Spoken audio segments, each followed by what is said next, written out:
It is the dark mystery at the heart of Donald Trump's presidency. Why is he so chummy with Vladimir Putin? The Russians must have something. He is creating a hero out of Vladimir Putin. What the hell is going on? Speaker of the House Nancy Pelosi summed it up this way. All roads lead to Putin. Questions about the two men started when Trump, as a candidate, began singing Putin's praises. I respect Putin. He's a strong leader, I can tell you that. So smart. Run by a very smart cookie, much smarter, much more cunning than our president. More importantly, there were Trump's actions. Why would he hire a Ukraine lobbyist as his campaign chairman? The core question about Paul Manafort is whether he was working for Donald Trump and the American people, or whether he was really working for Vladimir Putin. Paul Manafort had worked in American politics years ago, but for more than a decade, he had advised a Putin ally, then Ukrainian President Viktor Yanukovych.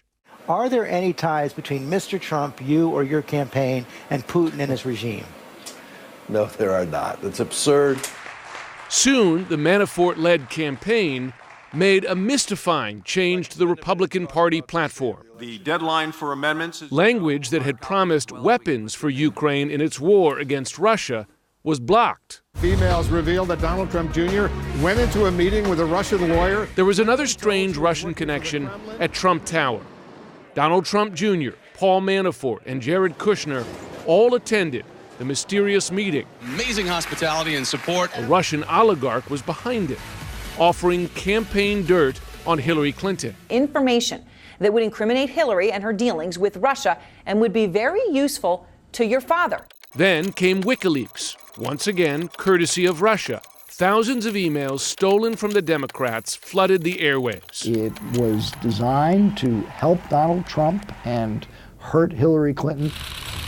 Donald Trump's response? Russia, if you're listening, I hope you're able to find the 30,000 emails. Donald Trump wins the presidency. In November 2016, Trump's victory was a political earthquake in the U.S. But in Moscow, it sparked joyous celebration. We are the champions of the world! In Washington, President Trump was meeting outgoing President Obama. Settle down, guys. You all right? Okay. And Obama gave his successor a piece of advice. Do not hire Michael Flynn. Trump did it anyway. The new national security advisor lasted just 24 days.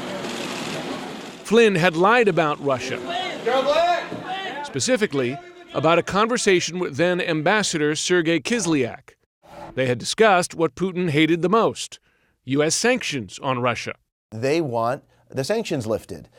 They made no secret of it. And soon Donald Trump started talking down those sanctions. He told the Wall Street Journal, if we get along, why would anybody need them? The United States of America needs to send a strong message to Vladimir Putin. Congress, however, was having none of it. The yeas are 98, the nays are 2.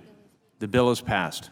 In August of 2017, a tough sanctions bill passed, overwhelmingly. You know, wouldn't it be a great thing if we could actually get along with Russia? Throughout the Trump presidency, the biggest conflict at the heart of the U.S.-Russia relationship has been Russia's attack on the 2016 election. What this represented was an attack on the fundamental underpinning of our democratic system. An attack which U.S. intelligence assessed was done to help Donald Trump and hurt Hillary Clinton. But repeatedly, Trump denied that it was real. I don't think anybody knows it was Russia that broke into the DNC. She's saying Russia, Russia, Russia, but maybe it was. I mean, it could be Russia, but it could also be China. It could also be lots of other people. It also could be somebody sitting on their bed that weighs 400 pounds, okay? Trump would soon discuss the attack with Vladimir Putin himself at a private, face-to-face meeting in Helsinki. There was nobody else in the meeting, so we have no knowledge of what went on. I can tell you one thing. The Russians know what went on in that meeting. After the meeting, Trump did not condemn Putin's attack on the election. In fact, he sided with Putin against America's own intelligence agencies. President Putin was extremely strong and powerful in his denial today, and he just said it's not Russia. I will say this, I don't see any reason why it would be. Perhaps one of the most disgraceful moments by an American president on the world stage in front of a Russian or Soviet leader, certainly in my lifetime. The only possible explanation for this dangerous behavior is the possibility that President Putin holds damaging information over President Trump. Trump also began going after NATO, an alliance the U.S. and its allies depend on, respected by the world, except, of course, by Vladimir Putin. They kill us with NATO. They kill us. We're paying for anywhere from 70 to 90% to protect Europe. Putin craved membership in another international institution, the G7 group of world leaders. It should be the G8 because a lot of the things we talk about have to do with Russia. Throughout, Putin has taken an increasingly prominent place on the world stage, particularly in Syria. Last month, when Donald Trump announced that U.S. forces would leave the country, many saw it as Trump giving Russia a free hand there. For Russian armored vehicles to, drive into these places with the Russian flag flying high and the American flag, headed out of town. Those are all just huge, huge propaganda gains for a guy like Putin. On an absolutely perfect phone call. Now it is Trump's action in another country that is threatening his presidency. And there is again a connection to Russia. His alleged attempt to extort the president of Ukraine has sparked impeachment hearings. And it may also be yet one more gift to Vladimir Putin.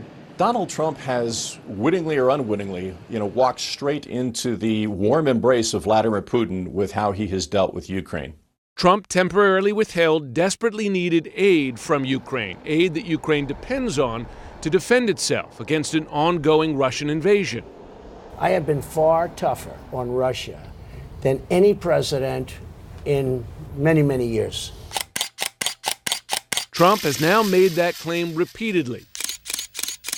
I would certainly think about it. President Putin And still, he says he may accept an invitation to join Putin in Moscow next May for a parade showcasing Russia's military might. Jim Sciutto, CNN, New York.